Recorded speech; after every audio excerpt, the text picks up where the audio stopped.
새벽 예배를 우리 하나님께 올려드리도록 하겠습니다. 우리 이 시간에 함께 기도할까요? 사랑의 하나님 감사합니다. 오늘도 새 아침을 주시고 예배로 첫 시작을 시작하게 하심에 감사합니다. 이 시간 찬양할 때 우리의 영이 깨어나게 하시고 주님을 경외하는 마음이 충만해지게 하시기를 간절히 원합니다. 주의 말씀이 우리의 마음밭에 심겨질 때에 생명의 역사가 일어날 수 있도록 주께서 이 예배 시간 가운데 임하여 주시옵소서. 주님께 감사드리며 예수님의 이름으로 기도드렸습니다. 아멘. 우리 주만 바라볼지라 함께 찬양하며 나아가도록 하겠습니다.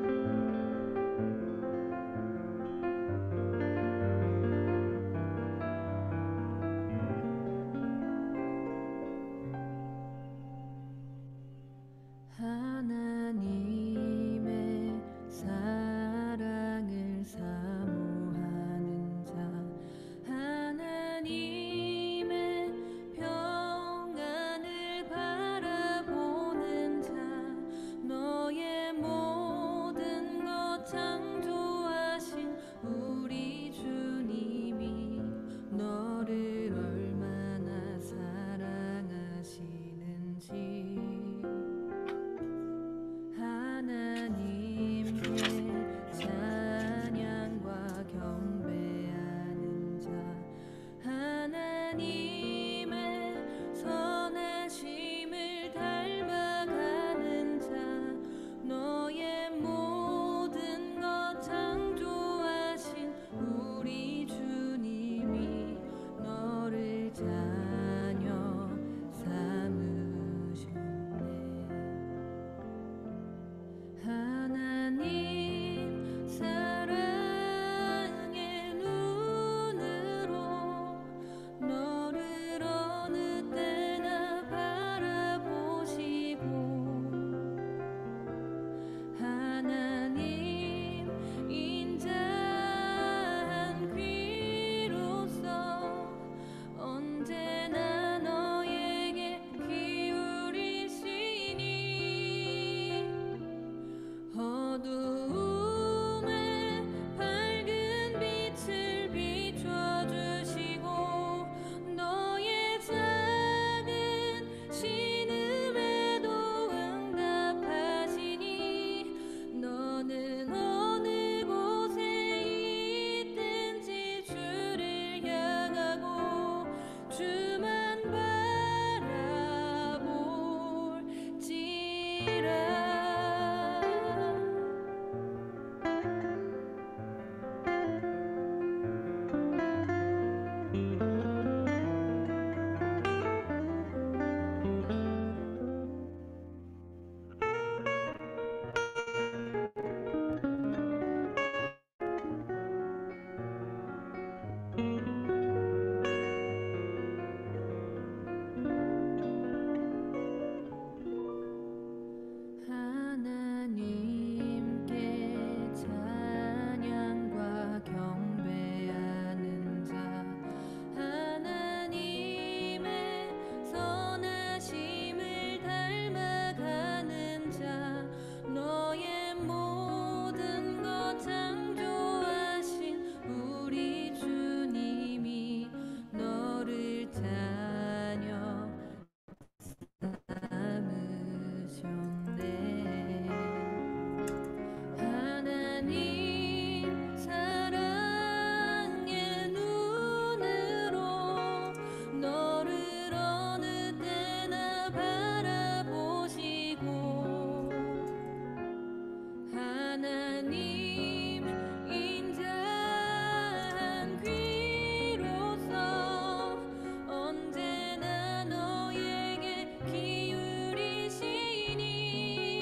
작은 신음에도 응답하시니 너는 어느 곳에 있든지 주를 향하고 주만 바라볼지라 주만 바라볼지라.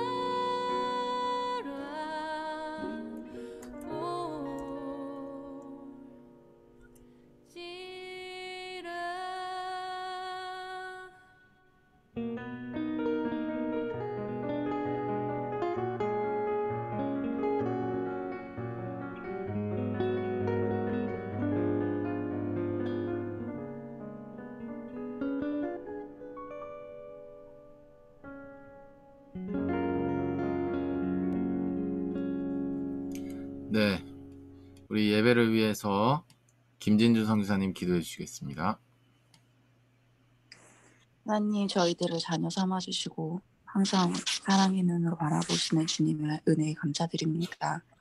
이 시간 말씀을 들을 때 저희들의 심령을 비춰주시고 그 말씀 순종할 수 있는 힘을 주시옵소서. 예수님의 이름으로 기도합니다. 아멘. 아멘.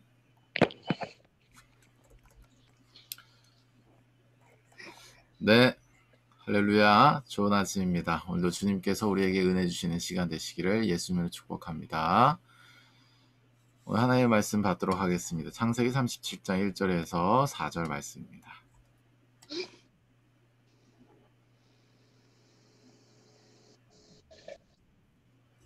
제 37장. 야곱이 가나안 땅 곧 그의 아버지가 거류하던 땅에 거주하였으니 야곱의 족보는 이러하니라. 요셉이 17세의 소년으로서 그의 형들과 함께 양을 칠 때에 그의 아버지의 아내들 빌하와 실바의 아들들과 더불어 함께 있었더니 그가 그들의 잘못을 아버지에게 말하더라. 요셉은 노년에 얻은 아들이므로 이스라엘이 여러 아들들보다 그를 더 사랑하므로 그를 위하여 채색 옷을 지었더니 그의 형들이 아버지가 형들보다 그를 더 사랑함을 보고 그를 미워하여 그에게 편안하게 말할 수 없었더라. 요셉이 꿈을 꾸고 네, 할렐루야. 오늘 말씀의 제목은 하나님 사랑이 중심이어야 합니다라는 제목으로 말씀을 전하겠습니다. 하나님 사랑이 중심이어야 합니다라는 제목으로 말씀을 전하도록 하죠. 여러분 잘 아시겠지만 이 문단은 바로 요셉이 하나님으로부터 예언적인 계시라고도 할 수가 있는데요. 예언적인 꿈을 꾸게 되고 그 꿈을 말미암아서 형제들에게 미움을 받는 내용이 주된 내용을 이루는 그런 문단입니다. 이것을 통해서 우리가 좀 묵상해보고자 하는 것은 바로 우리의 사랑이라고 하는 것이 일방적일 수밖에 없고 편애적일 수밖에 없다라고 하는 점을 좀 중심적으로 묵상해보고자 합니다. 제가 최근에 한국교회 원래 중에 한 분이신 이재철 목사님이 예수님을 인격적으로 만나게 된 배경에 대한 영상을 제가 보았습니다. 굉장히 감동을 받았는데요. 이재철 목사님이 예수님을 인격적으로 만나게 된 데는 우리 부인이신 사모님의 역할이 아주 결정적이라고 말씀하더군요. 당시 이재철 목사님이 예수님을 인격적으로 만나기 전에 이제 직장 생활을 하시면서 그렇게 술을 많이 드시고 집으로 돌아오셨다고 해요. 그런데 사모님이 성악을 하셨는데 그렇게 이제 남편이 늦게 들어오고 또 고주망태가 돼서 들어오고 심지어는 술자리가 밖에 있을 때 이제 친구들에게 이제 아내를 불러가지고 노래를 시키기도 했다라고 합니다. 그런데 군말 없이 이렇게 이제 모든 것들을 다 감당하는 모습을 보고 이재철 목사님 굉장히 감동을 받으셨대요. 그래서 이 사람은 원래 천성이 이런가 보다라고 이렇게 살고 계셨다라고 합니다. 그런데 어느 날 똑같이 술을 마시고 집에 들어가는데 보통 이렇게 배를 누르고 들어가신대요. 그래야 이제 집에 들어가서 아내가 그 잠을 깨고 밥을 차려줄 수 있으니까 항상 배를 누르고 이렇게 들어갔다라고 하시더군요. 근데 그날따라 주머니에 이렇게 손을 넣어보게 되는데 열쇠가 있더래요. 그래서 순간적으로 술김에 그런 것도 있고 오늘은 내가 배를 누르지 않고 그냥 들어가 봐야겠다 라는 마음으로 열쇠로 문을 열고 이렇게 들어가셨다라고 하시더군요. 들어갔는데 아내가 쓰러진 채로 이렇게 잠을 자고 있고 그 책상 위에는 일기장이 하나가 이렇게 펼쳐진 대로 있었다라고 말씀을 하셨어요. 그래서 그 일기장을 가만히 이렇게 살펴보니까 그 내용이 이렇다라고 합니다. 죽고 싶다라고. 손목을 그어서 죽을까? 아니면 약을 먹어서 죽을까? 라고 하는 내용이 쓰여져 있더라고 하더군요. 그런데 이내 이것은 하나님께로부터 온 생각이 아닌 것을 내가 깨닫는다 라고 하면서 하나님께서 나에게 붙여주신 남편이기에 내가 오늘을 살아간다 라는 이러한 내용이 담겨져 있었다라고 합니다. 그때 순간적으로 생애에 들어보지 못한 그런 큰 북소리가 귀에서인지 마음에서인지 울리셨다라고 해요. 그렇게 이게 바로 사랑이구나. 이 사람으로서는 할 수 없는 사랑을 이 사람이 믿고 있는 예수님을 통해서 사랑이 진행되고 있었구나 라는 것을 깨닫게 되셨다라고 해요. 그렇게 예수님이 인격적으로 만나셨다라고 하더라고요. 참 감동이 있었습니다. 우리 인간으로서 우리의 지정으로서 사랑할 수 있는 데는 분명한 한계가 있습니다. 그리고 우리가 사랑한다라고 하는 그 진행 과정을 쭉 살펴보면 사실은 보편적이지 못하고 굉장히 편애적이고 일방적인 경우를 우리가 또 많이 알 수가 있죠. 상대를 고려하지 않고 내가 표현하고 싶은 대로 일방적으로 표현한다든지 아니면 내가 사랑하고 싶은 사람만 사랑하고 사랑하고 싶지 않은 사람은 사랑하지 않는다라든지 이런 부분들을 우리가 좀 알 수 있죠. 우리의 삶을 돌아봐도 알 수 있고 우리의 가정을 돌아봐도 알 수 있고 우리 가정과 다른 가정을 비교해봐도 알 수 있고 우리 교회를 볼 수도 알 수 있고 우리 교회와 다른 교회를 비교해봐도 알 수가 있습니다. 그 사랑이라고 하는 것은 보편적이지 못하고 우리가 일방적이거나 굉장히 편애적일 수밖에 없는 한계를 지닌 것이 바로 우리의 사랑이 아닌가 그런 생각을 하게 됩니다. 오늘 말씀을 통해서도 말이죠. 이 야곱의 사랑이 나오는데요. 야곱이 요셉을 편애하는 사랑을 여실히 보여주고 있습니다. 오늘 본문 말씀에 3절 이하에 요셉은 노년에 얻은 아들이므로 이스라엘이 여러 아들들보다 그를 더 사랑했다 라고 말씀하고 있죠. 채색옷을 지었다라고 이제 말씀하고 있는데요. 이 채색옷이라고 하는 것이 어떤 의미냐면 사무엘하 13장 18절 말씀에 이런 말씀이 나옵니다. 암논의 하인이 그를 끌어내고 곧 문빗장을 지르니라. 다말이 채색 옷을 입었더니 출가하지 아니한 공주는 이러한 옷으로 단장하는 법이라 라고 말하고 있죠. 그러니까 이건 뭐예요? 당시에 특별한 신분에 있었던 사람들이 채색 옷을 입었다라는 것이죠. 특별한 신분이 있었던 사람이 채색 옷을 입었던 거예요. 야곱이 요셉을 위하여 채색 옷을 입혔다라고 하는 것은 나에게 있어서 특별한 위치를 차지한다라는 것을 표현해 주는 것이었습니다. 그러니까 이것을 보는 형들의 시선이 곱지 않았겠죠. 더 나아가서 사실 2절 이하에 요셉은 17세 소년이었을 때 바로 뭐예요? 형들의 잘못을 아버지에게 고자질하는 그런 고자질도 하였기 때문에 어느 정도의 미움을 계속해서 이제 쌓아나가고 있었다. 우리가 이렇게도 이해할 수 있겠습니다. 그런데 어쨌든 그 근원에는 야곱의 이제 이름이 바뀌죠. 이스라엘의 편애된 사랑이 있었다라고 하는 것입니다. 인간의 사랑은요 편애적일 수밖에 없어요. 우리 자식을 봐도 그렇죠. 우리 자식만큼 다른 자식을 사랑하지 못합니다. 뭐 인간 세상에서는 이게 당연하다 이렇게 해석될 수 있겠지만 사실 우리가 추구하는 사랑이라는 측면에서 하나님의 사랑을 우리가 닮아가려고 한다는 그런 방향성이 있어서는 사실은 모든 사람은 우리가 모든 이웃을 사랑해야 되는 것이 마땅한 것이죠. 그런 기준을 봤을 때 참 우리가 부끄러워지는 면이 참 많은 것 같습니다. 예, 우리 당장 우리 자식보다 다른 자식을 사랑하는 것도 굉장히 어렵잖아요. 그렇죠? 그리고 내가 사랑하는 친구보다 내가 사랑하지 않는 친구를 사랑하는 것도 굉장히 어렵고요. 그러니까 참 우리의 예수님을 닮아가려고 하지만 굉장히 그런 한계를 우리가 느끼면서 사는 것처럼 사실 오늘 말씀을 묵상할 때에 이 이스라엘, 이 야곱도 마찬가지였다라고 하는 거예요. 사실 이 야곱의 편애된 사랑을 또 하나 케이스로 얘기하자면 바로 뭡니까? 우리 레아와 라헬의 케이스에서 우리가 알 수 있겠죠. 야곱의 사랑은 레아였습니까? 라헬이었습니까? 라헬이었습니다. 라헬이었어요. 그로 말미암아서 바로 뭐예요? 레아에게 결핍이 찾아왔고 그 결핍으로 말미암아서 늘 불안하고 늘 사랑을 갈구하는 그런 평생의 삶을 살게 되었죠. 이러한 사건이 자꾸 발생되는 데는 무엇이 있었어요? 바로 야곱의, 이스라엘의, 또 우리의 편애된 사랑이 있었다라고 하는 거예요. 결론적으로 우리의 사랑은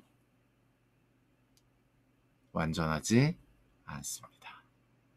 그런데 완전하지 않다고 해서 우리가 완전을 추구하지 않아서도 안 되는 거예요.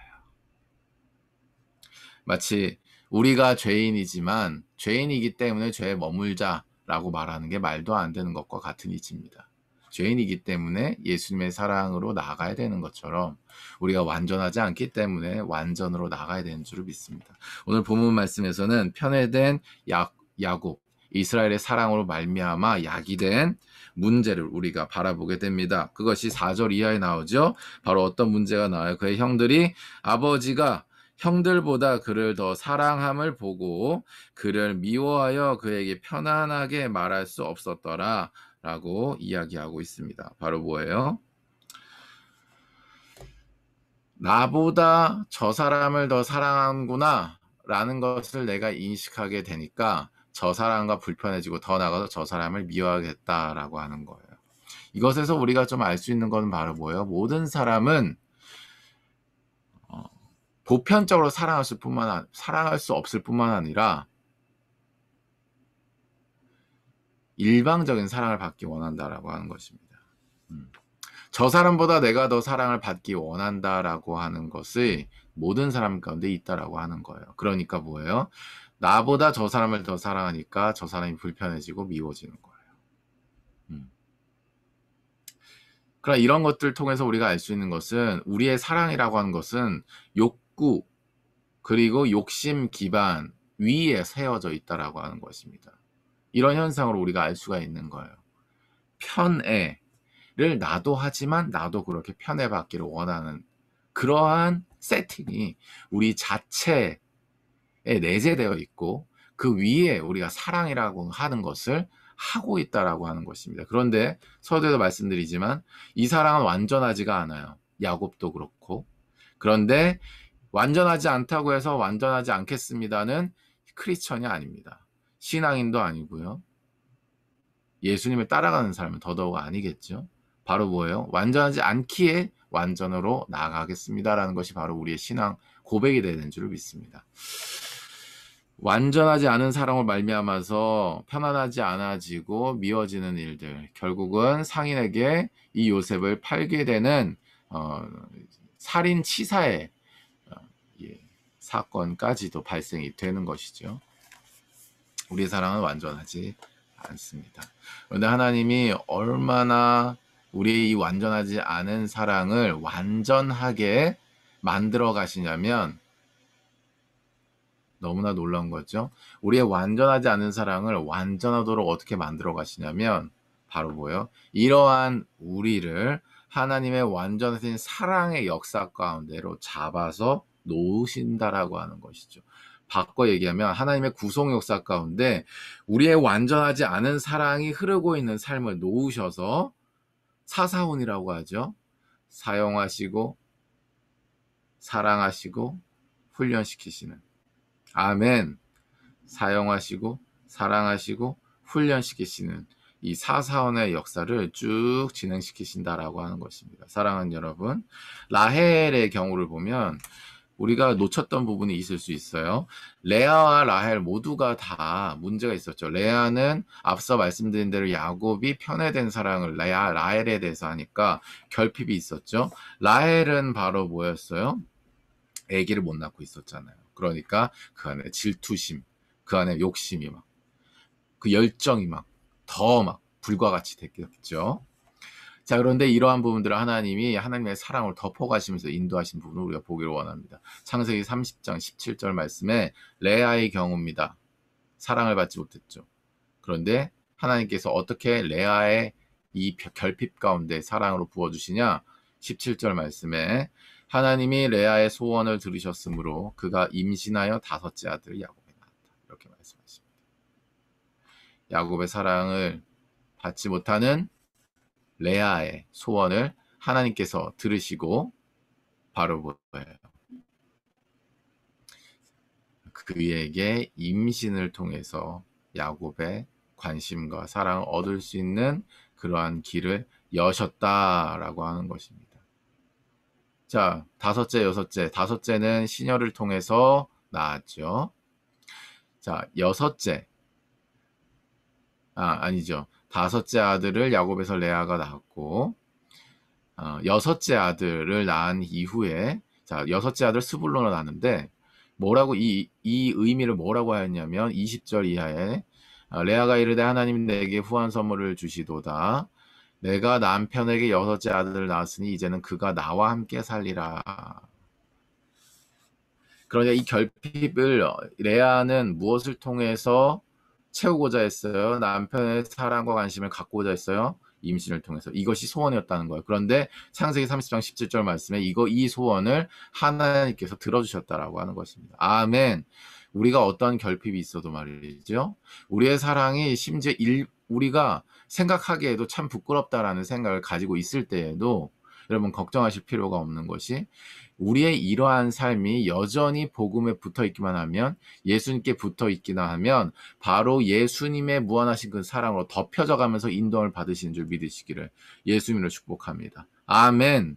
야곱의 편애된 사랑으로 말미암아 레아의 결핍이 왔지만 그것으로 말미암아 레아가 소원을 가지게 되고 하나님께서 소원을 이루심으로 여전히 사랑으로 레아의 삶을 이끌어 가셨던 것처럼 우리의 삶 가운데도 일방적인 사랑, 우리가 보편적으로 사랑할 수 없는 한계 속에 고민하고 고통스러워 할지라도 하나님께서 예수 앞으로 우리가 나아가기만 하면 완전한 사랑으로 우리를 채워주시면서 소원을 들어주시면서 응답해 가시면서 우리의 삶을 사랑으로 인도하신 줄 믿으시기를 예수님 축복합니다. 아멘. 라헬은 뭐였어요? 30장 22절에 라헬은 뭐였어요? 이 임신이 안 되잖아요.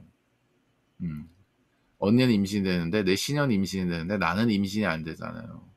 이것이 너무 욕심이 많은 이 라헬이 버틸 수가 없는 거예요. 감당하기가 어려운 거예요. 그런데 하나님께서 또 뭐예요? 30장 22절 말씀에 하나님이 라헬을 생각하신지라 하나님이 그의 소원을 들으시고 그의 태를 여셨으므로 그가 임신하여 아들을 낳았다. 그 이름이 바로 뭐예요? 요셉이다 라고 말씀하십니다. 요셉이다 라고 이야기를 하는 거예요. 사랑하는 여러분, 임신을 못했으니까 임신을 하는 것이 소원인 것은 당연지사였겠죠. 라헬의 소원도 임신을 하는 것이었어요. 하나님이 라헬도 그렇게 욕심이 많고 드라벤을 훔치면서 남편에 대한 과다한 열정을 보였던 라헬에 대해서도 하나님께서 사랑으로 덮어가시면서 아멘 그의 소원에 응답하시고 그를 통하여 요셉을 허락하신 것을 우리가 볼 수 있습니다. 오늘 본문 말씀으로 다시 돌아오죠. 마찬가지예요. 야곱이 편애된 사랑을 하고 있습니다. 누구에 대하여? 요셉에 대하여. 채색 옷을 입히기까지 하죠. 이것이 발단이 돼서 또 뭐예요? 형제들에게 있어서 어떻게 보면 결핍이고 어떻게 보면 내가 더 사랑을 받아야 되는 어떤 그런 욕구적 측면의 부분도 분명히 있었을 거예요. 그것이 채워지지 않으니까 어떻게 돼요? 동생을 팔아 넘기기까지 하면 살인 치사를 한다라고 하는 거예요. 자, 이런 사건이 발생했어요. 여전히 야곱의 편애적인 사랑이 문제죠. 그런데 너무나 놀라운 사실은 뭐예요? 하나님께서 이 야곱, 하나님께서 이 이스라엘 가운데 여전히 말씀하시고 그는 여전히 순종하는 사람이어서 이 가문을 어떻게 하시는 거예요? 하나님의 구속 역사의 정중앙에 두시는 것입니다. 아멘. 하나님의 구속 역사에 정중하게 두는 거예요. 이 일로 인하여서 살인을 교사하는 이런 일이 일어나게 하지만 하나님 이 일 역시도 뭐예요? 하나님의 구속 역사의 하나의 퍼즐로 쓰신다라고 하는 것입니다. 아멘. 사랑하는 여러분, 우리의 사랑은 완전하지 않아요. 근데 완전하지 않다고 해서 완전을 추구하지 않아서도 안 되는 거예요. 그런데도 완전하지 않아요. 계속 완전을 추구해야 되죠. 근데도 완전하지 않아요. 근데 인간이니까 어쩔 수 없어. 사람이니까 뭐 별 수 있겠어. 이건 방향이 아니에요. 그건 아무 방향이 없어요. 그거는 그냥 자기 자신에 대해서 위로하는 건데 하나님이 주시는 위로를 받는 게 아니고 스스로 그냥 정리하고 넘어가겠다는 거고 어떠한 하나님이 주시는 성령님의 음성을 들을 수도 없는 그런 행위. 그렇게 하시면 안 돼요. 인간이니까 죄인이니까 여기서 마음을 이거 아닙니다. 그 가운데 여전히 우리가 예수님을 찾고 여전히 하나님의 뜻을 구해야 되는 줄을 믿어요. 그런데 뜻을 구해서 우리가 뭔가 순종을 하잖아요. 그런데도 우리 한계가 또 드러난다고요. 사랑하는 데 있어서 방식이나 아니면 사랑을 표현하는 데 있어서의 어떤 우리의 부족함, 그리고 그 사랑이 어떠한 특정 대상을 향하여서만 있고 다른 정말 그 사랑이 필요한 사람에 대해서는 내가 도저히 가지 않는 그런 한계도 우리가 느낀다고요. 완전 향해 나가려고 하지만. 그런데 그것이 우리에게 어떤 때는 죄책감으로 올 때가 있어요. 그것이 어떤 때는 우리에게 굉장히 무겁게 다가올 때가 있습니다. 그런데 하나님께서 오늘 우리에게 뭐라고 말씀하세요? 그러한 물론 편애된 사랑은 이웃사랑이라고 하는 측면에서 나의 사랑을 네가 닮아가야 된다는 방향 안에서 교정될 필요가 분명히 있지만 불안해하지 말라. 두려워하지 말라. 네가 여전히 나의 사랑에 붙어있고 예수 그리스도의 십자가 앞에 나아가고자 하는 의지가 있다면 그 나머지는 내가 다 채워줄게 라고 하나님께서 우리에게 말씀하기 원하시는 것입니다. 물론 편애된 사랑은 문제입니다. 그리고 보편적이지 못한 그런 사랑도 분명히 우리의 어떤 문제로 작용할 수 있겠죠.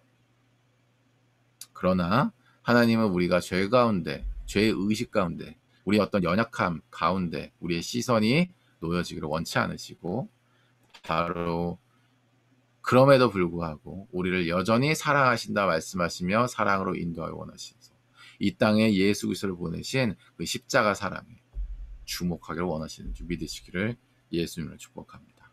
아멘. 그러니까 우리의 사랑을 기반으로 해서 우리가 사랑하지 않기로 하고 하나님의 사랑을 중심으로 하여 사랑하는 여러분의 삶이 되시기를 예수님을 축복합니다.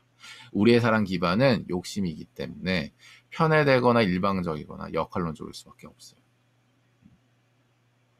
그런데 하나님의 사랑이 중심이 되면 그때그때마다 나에게 임하는 하나님의 말씀을 따라 우리가 순종함으로 사랑을 하게 됩니다.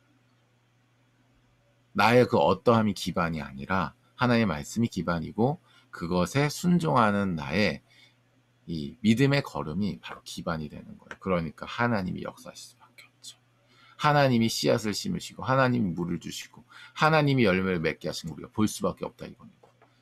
후자, 하나님 중심의 사랑을 하십시오. 그 사랑이 완전하고 그 사랑만 열매를 내는 삶을 살게 합니다. 오늘 하루 여러분의 이웃을 사랑하실 때, 여러분의 선교 현장의 한 영혼을 사랑하실 때, 여러분이 오늘 만나게 되시는 그 영혼을 사랑하실 때, 오늘 기도할 때 하나님 떠올리시는 그 영혼을 사랑하실 때, 여러분 기반의 사랑이 아니라 하나님 중심의 기반으로 사랑하게 되시기를 예수님을 축복합니다. 하나님 말씀하시면 순종함으로 살아가는 여러분의 삶이 되시기를 예수님을 축복합니다. 우리 함께 기도하며 나가도록 하겠습니다. 우리 기도할 때 이렇게 기도하도록 하겠습니다. 하나님, 우리의 사랑은 완전하지 않습니다. 그러나 하나님의 사랑은 완전한 줄로 믿습니다. 하나님의 사랑으로 말씀이 육신이 되어 이 땅에 오신 예수 그리스도와 예수께서 약속하신 성령의 말씀에 우리가 순종함으로 그 사랑을 이루겠습니다. 성령님 우리에게 말씀하시옵소서. 우리가 순종하겠습니다. 기도하며 나가도록 하죠. 기도하겠습니다.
기도하겠습니다. 하나님, 우리는 사랑할 수 없지만 하나님께서 말씀하시면 순종함으로 우리는 사랑할 수 있습니다.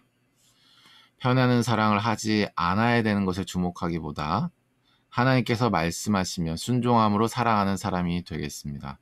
성령님, 오늘 하루의 삶 가운데 우리에게 공급하시고 말씀하여 주시옵소서. 우리가 순종함으로 우리가 할 수 없는 사랑을 하기를 원합니다.